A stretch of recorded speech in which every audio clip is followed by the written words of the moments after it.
కాంగ్రెస్ లో కొత్త పాత కాంగ్రెస్ నేతల మధ్య సయోధ్య కుదరటం లేదంటే పార్టీ మారి వచ్చిన 10 మంది బీఆర్ఎస్ ఎమ్మెల్యేలు నియోజకవర్గాల్లో కాంగ్రెస్ కు బలమైన నేతలున్నారు.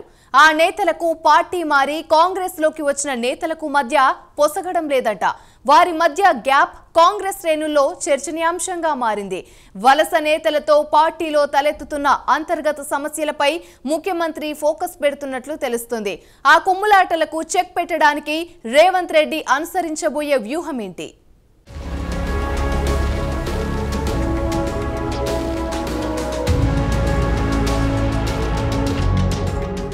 అధికారం వచ్చాక కూడా కాంగ్రెస్ పార్టీకి కొన్ని తలనొప్పులు తప్పడం లేదంటున్నారు. ప్రభుత్వ బలోపేతం కోసం పలువురు బీఆర్ఎస్ ఎమ్మెల్యేలను కాంగ్రెస్ పార్టీలో చేర్చుకున్నారు.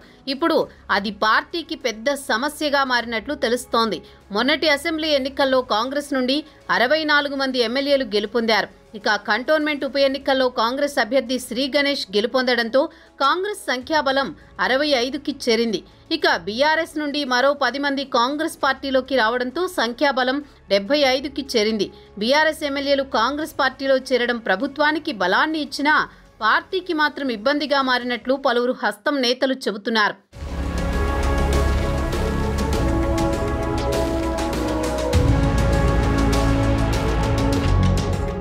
వలస ఎమ్మెల్యేలకు పదవులు ఇచ్చేది లేదని కాంగ్రెస్ పెద్దలు ముందే స్పష్టం చేశారు.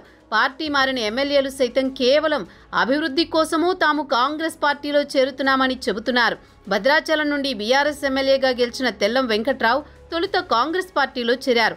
ఆ తర్వాత స్టేషన్ గన్పూర్ ఎమ్మెల్యే కడియం శ్రీహరి, ఖైరతాబాద్ ఎమ్మెల్యే దానం నాగేందర్ కాంగ్రెస్ పార్టీలోకి వచ్చారు. Banswada MLA Pocharam Srinivasa Reddy, Gadwal MLA Bandla Krishnamohan Reddy, Patancheru MLA Gudem Mahipal Reddy, Chevella MLA Kale Yadaiah, Rajendranagar MLA Prakash Goud, Jagtial MLA doctor Sanjay తదితరులు కాంగ్రెస్ పార్టీలోకి వచ్చారు. వీరితో పాటు 6 ఎమ్మెల్సీలు ఒకేసారి కాంగ్రెస్ పార్టీ తీర్థం పుచ్చుకున్నారు. ఇంకా పలువురు లైన్లో ఉన్నారన్న ప్రచారం జరుగుతోంది. ఆ క్రమంలో అప్పటి వరకు ప్రభుత్వాన్ని కూల్చుతామని స్టేట్మెంట్లు ఇచ్చిన గులాబీ పెద్దలు కోర్టు మెట్లెక్కి అనర్హత వేటు వేయించే ప్రయత్నాలు మొదలుపెట్టాల్సి వచ్చింది.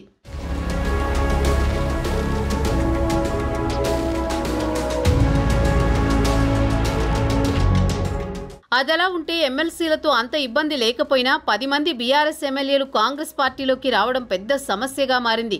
ఆ 10 నియోజకవర్గాల్లో పలుచోట్ల పాత కొత్త నాయకుల మధ్య, వారి క్యాడర్ మధ్య cold war జరుగుతోందట.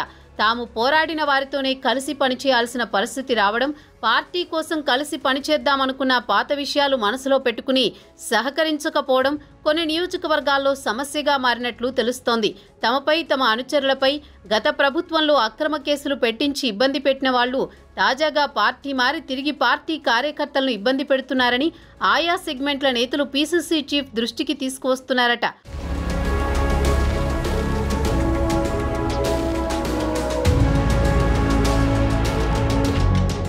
Gadwal MLA Bandla Krishnamohan Reddy BRS పార్టీలో గెలిచి కాంగ్రెస్ పార్టీలోకి వచ్చారు. అక్కడ కాంగ్రెస్ నుండి పోటీ చేసిన సరితా తిరుపతయ్యకు బండ్ల కృష్ణమోహన్కి మధ్య ఆధిపత్య పోరు నడుస్తోందట.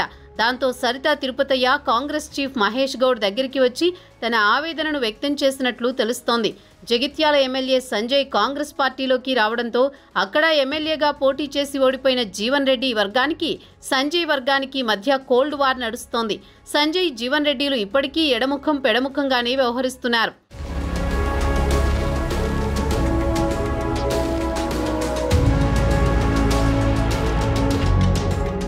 బాన్సువాడ ఎమ్మెల్యే పోచారం శ్రీనివాసరెడ్డి అనుచరులకు, అక్కడ పోటీ చేసి ఓడిపోయిన ఏనుగు రవీందర్ రెడ్డి అనుచరులకు మధ్య నిత్యం ఘర్షణ వాతావరణం తలెత్తుతున్నట్టు సమాచారం.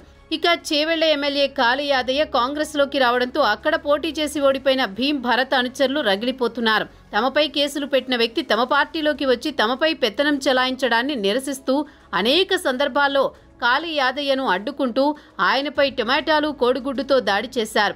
స్టేషన్ గన్పూర్ ఎమ్మెల్యే కడియం శ్రీహరి కాంగ్రెస్ పార్టీలోకి రావడంతో అక్కడ పోటీ చేసి ఓడిపోయిన ఇందిరా వర్గానికి, కడియం వర్గానికి మధ్య నిత్యం వాగ్వాదం చోటు చేసుకుంటున్నట్లు తెలిసింది.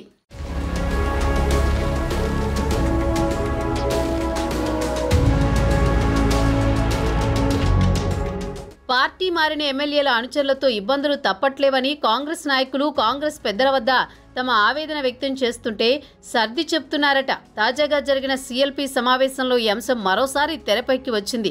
పలువురు ఎమ్మెల్యేలు నియోజకవర్గాల్లోని సమస్యలపై ప్రస్తావించగా సీఎం రేవంత్ రెడ్డి కల్పించుకుని పార్టీలో చేరికలు అధిష్టానం నిర్ణయమని, పాత కొత్త నాయకుల మధ్య సయోధ్య కుదిర్చే కార్యక్రమాన్ని తీసుకోవాలని పీసీసీ చీఫ్ మహేష్ గౌడ్కి సూచించినట్లు తెలుస్తోంది. ఉమ్మడి జిల్లాల సమీక్ష పూర్తయిన తర్వాత అన్ని జిల్లాల్లో పర్యటించి కొత్త పాత నాయకుల మధ్య ఉన్న అభిప్రాయ భేదాలు తొలగించి అందరూ కలిసి పనిచేసే విధంగా చర్యలు చేపట్టడానికి పీసీసీ చీఫ్ సిద్ధమయ్యారట. కొత్తగా పార్టీలోకి వచ్చిన ఎమ్మెల్యేలకు ఓడిపోయిన ఎమ్మెల్యేల మధ్య కోఆర్డినేషన్ లేకుంటే ఇబ్బంది అవుతుందని భావిస్తున్న సీఎం సమస్య తీవ్రంగా ఉన్న నియోజకవర్గ నాయకులను పిలిచి స్వయంగా తానే మాట్లాడాలని ఆలోచిస్తున్నట్లు చెప్తున్నారు. ఒక ప్రత్యేక పరిస్థితుల్లో చేరికలు జరిగాయని, కొత్త వాళ్లకి గౌరవం ఇవ్వడంతో పాటు పాత వాళ్లని విస్మరించేది లేదని సీఎం భరోసా ఇస్తారని హస్తం నేతలు చెబుతున్నారు. మరి ఒకవైపు పీసీసీ చీఫ్, మరోవైపు సీఎం రేవంత్ రెడ్డిలు ఆ వలసల పంచాయతీల్ని ఎలా సెటరైట్ చేస్తారో చూడాలి.